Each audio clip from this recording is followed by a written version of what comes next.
Olá, crianças! Boa tarde, tudo bem? Bom, durante essa semana, vocês irão realizar as atividades avaliativas, ou seja, as revisões avaliativas do segundo trimestre. Vocês fizeram anteriormente, no primeiro trimestre, essas revisões também. Então, durante essa semana de hoje, segunda a sexta, a cada dia da semana, vocês irão realizar uma revisão. Na aula de hoje, vocês vão fazer a revisão de matemática, que é essa daqui. E vocês também já estão com as outras revisões, porque os responsáveis já vieram até a escola para buscá-las. O que nós decidimos? Selecionamos alguns conteúdos de matemática que nós já aprendemos e colocamos aqui na revisão. Então, agora eu vou revisar esses conteúdos com vocês e após essa revisão vocês irão realizar a atividade. Então, vamos lá. Selecionamos aqui esses conteúdos. Números primos e números compostos, divisores de um número natural, divisão por dois algarismos, expressões numéricas, sólidos geométricos, tipos de ângulos, retas e polígonos. Vocês podem usar o livro de vocês e o caderno como apoio para realizar a revisão. O ideal é que vocês comecem a fazer sozinhos e quando surgirem as dúvidas, vocês podem usar o livro, o caderno como apoio e também solicitar tanto a minha ajuda quanto a da tia Gabi lá no grupo, tá bom? Então vamos lá, vamos relembrar aqui esses conteúdos para vocês conseguirem realizar a revisão. Números primos são números que têm apenas dois divisores, ou seja, o número 1 e o próprio número. Temos como exemplos o número 2, o número 3, 5 e 7. Então, para vocês saberem se o número é primo, basta vocês observarem. Se ele tiver dois divisores, ele é um número primo. Já os números compostos são números que têm mais de dois divisores naturais. Ou seja, temos como exemplo o número 4, o 6, o 8 e o 15. Então, se esse número tem mais de dois divisores naturais, ele é um número composto. Então, vocês só fazerem essa diferença aí.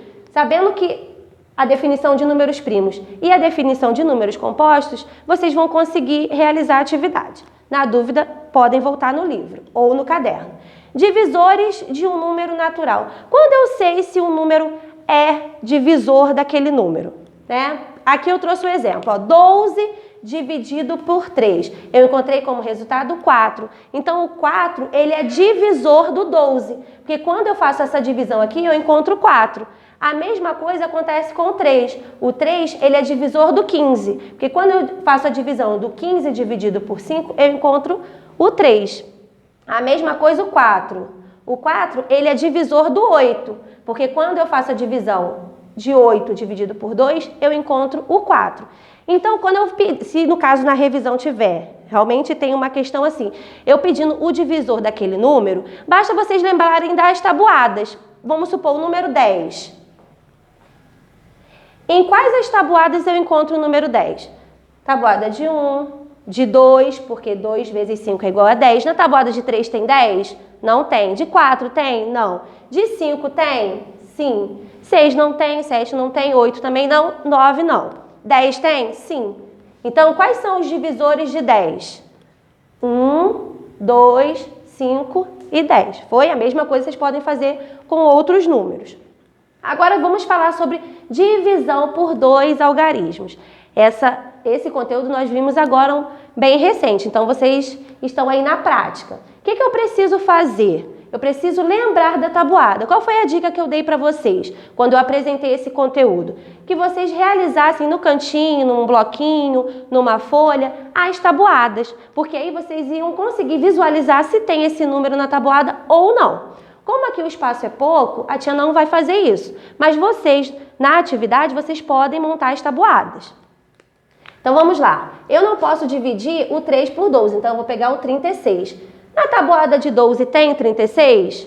Tem, então vou botar direto aqui. Eu sei que é o 3, porque 12 vezes 3 é 36. Vou fazer pelo método longo para vocês visualizarem melhor. Então, 36 menos 36, vamos lá. 6, tirei 6, nada. 3, tirei 3, também nada. Vou baixar o próximo número, que é o 1. Eu não posso dividir 1 por 12. Por quê? Porque ele é menor que 12. Quando isso acontece, eu preciso colocar o 0 no quociente e baixar o próximo número. Eu formei 12. Na tabuada de 12, tem 12? Sabemos que sim, né? Número 1 aqui no quociente, porque 12 vezes 1, 12. Posso fechar a conta, porque não tem mais nenhum número para baixar. Agora vamos fazer a divisão por 10. 3.012 dividido por 10. Não posso dividir o 3, porque é menor, 30.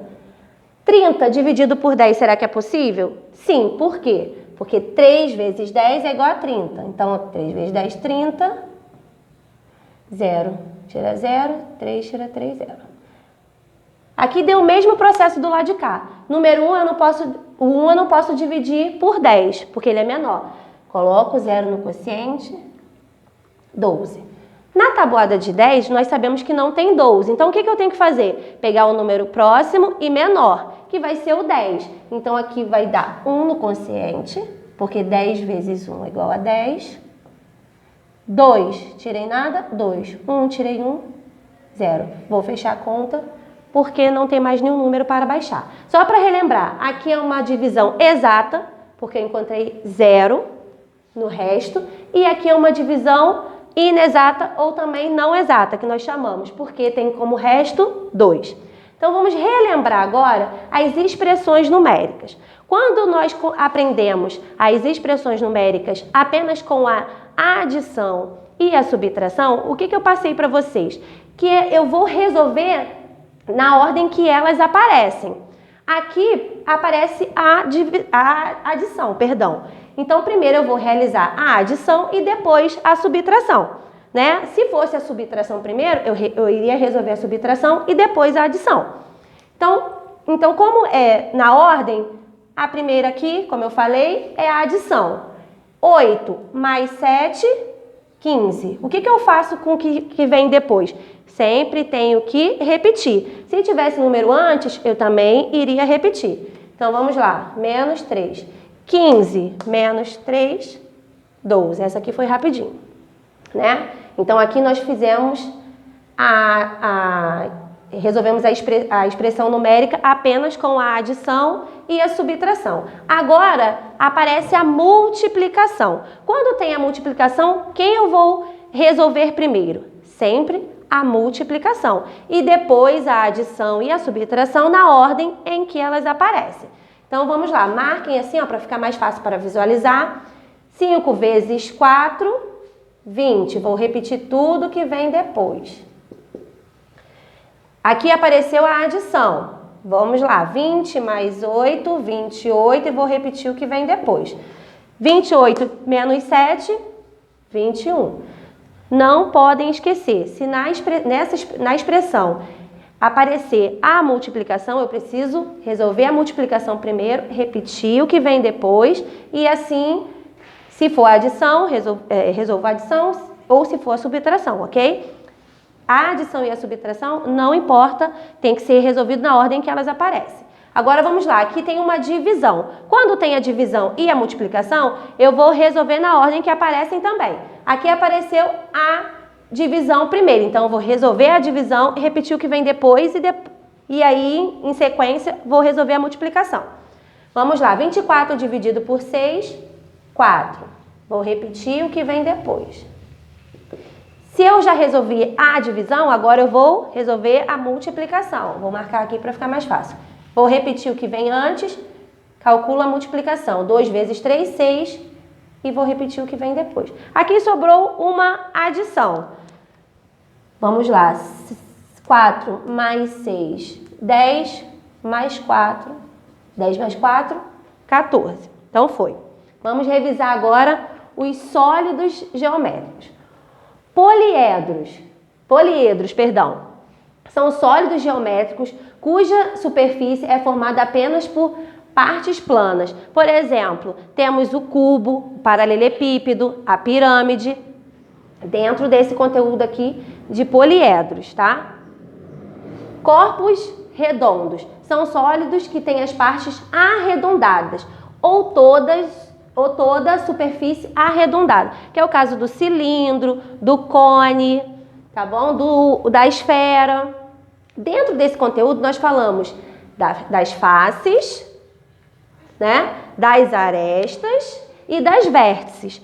Então, eu trouxe aqui novamente um cubo para relembrarmos o que são as faces, o que são as arestas e o que são as vértices. Então, as faces são os lados do polígono. Então, vamos lá, ó. 1, 2, 3, 4, 5, 6. Então, sabemos que o cubo, ele tem 6 faces. Vou até botar aqui só para relembrar, ó. 6 faces. Arestas. Normalmente, dentro de sala de aula, eu falo para vocês que são essas linhas que unem os lados das faces. Então, vamos lá, ó. Arestas. 1, 2, 3, 4, 5, 6, 7, 8, 9, 10, 11, 12. Então, basta vocês contarem. 12 arestas. E as vértices são esses encontros, ó. 1, 2, 3, 4, 5, 6, 7, 8. Então, o cubo, ele tem 6 faces, que são os lados, 12 arestas e 8 vértices. A mesma coisa vocês podem calcular com os outros sólidos geométricos também.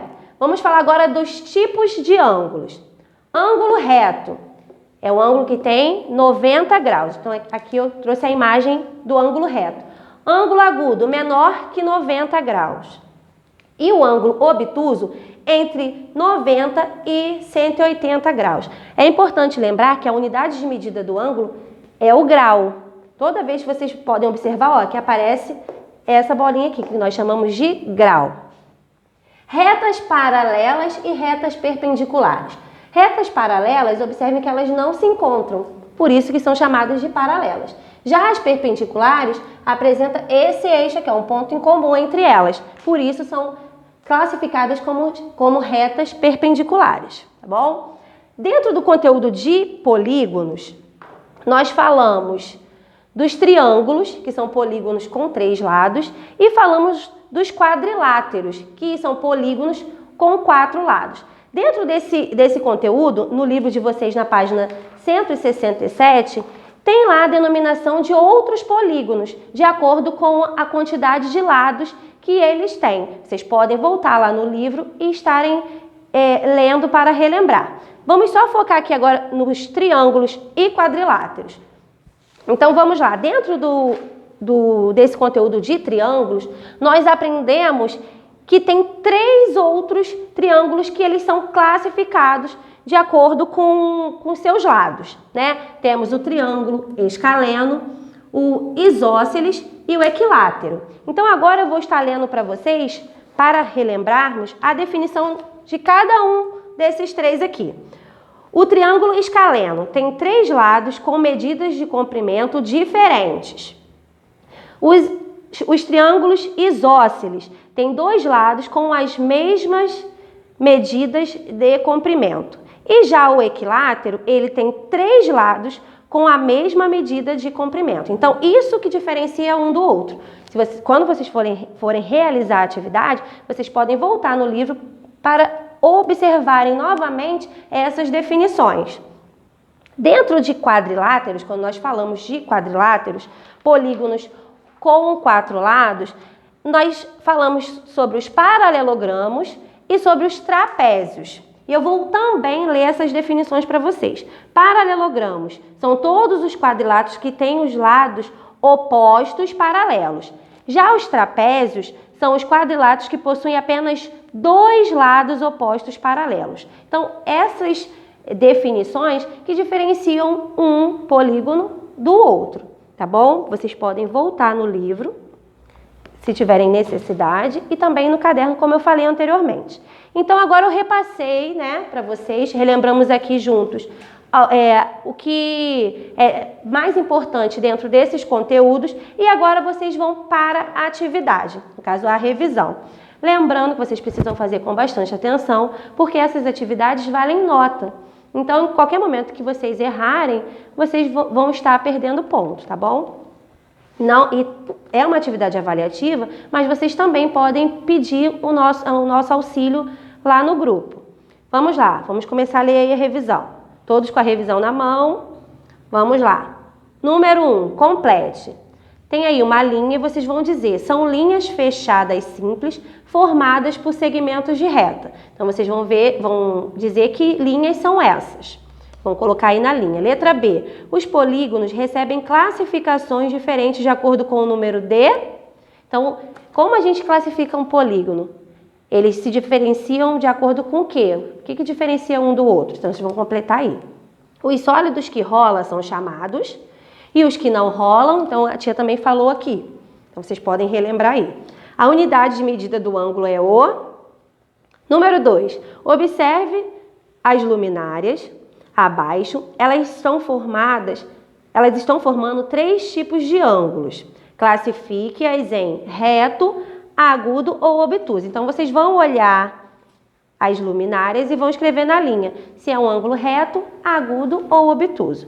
No número 3, vocês vão resolver as expressões numéricas. Observem tudo isso aqui que a tia falou. Se tiver a divisão, a multiplicação, quem eu vou resolver primeiro. Então, prestem bastante atenção. Realizem o cálculo ao lado, numa folhinha, tá bom? Para vocês terem certeza de que essa expressão está correta. Segunda folha. Observe as figuras abaixo para completar o quadro. Então, eu tenho aí, 3 figuras. 1, 2 e 3. E abaixo tem um quadro que vocês vão completar. De acordo com a figura 1, o número de faces, o número de vértices e o número de arestas. Vocês vão fazer o que eu fiz aqui, A mesma coisa na figura 1, 2 e 3. Número 5, qual é a diferença entre paralelogramos e trapézios? 6, circule de vermelho os números primos e de amarelo os números compostos. Então, vocês observem aí quem é primo, vocês vão circular de vermelho. E quem for composto, vocês vão circular de amarelo. No 7, escreva os divisores dos números abaixo. Então, aí tem o número 6, 8, 9 e 15. Vocês vão fazer isso aqui que a tia fez. Quais são os divisores desse número aí que está sendo pedido? 8. De acordo com o número de lados, os polígonos recebem classificações diferentes. Classifique os polígonos abaixo. Então, os polígonos com 3 lados, como eles são classificados? Letra B, 5 lados. Letra C, 10 lados. Letra D, 4 lados. Letra E, 8 lados. E F, 6 lados. Número 9. Classifique as retas abaixo em paralelas ou perpendiculares. Vocês vão observar e vão classificar de acordo com como eu mostrei ali. Última página. Número 10. De acordo com as medidas dos triângulos, classifique-os em isósceles, equiláteros ou escaleno. Então, vocês vão olhar e vão escrever a classificação aí na linha. E no 11, vocês vão fazer as continhas de adição, subtração, multiplicação e divisão. Façam com bastante atenção, podem revisar, antes que essas revisões retornem aqui para a escola para serem corrigidas, tá bom? Qualquer dúvida é só chamar lá no grupo. Fiquem com Deus e tchau, tchau!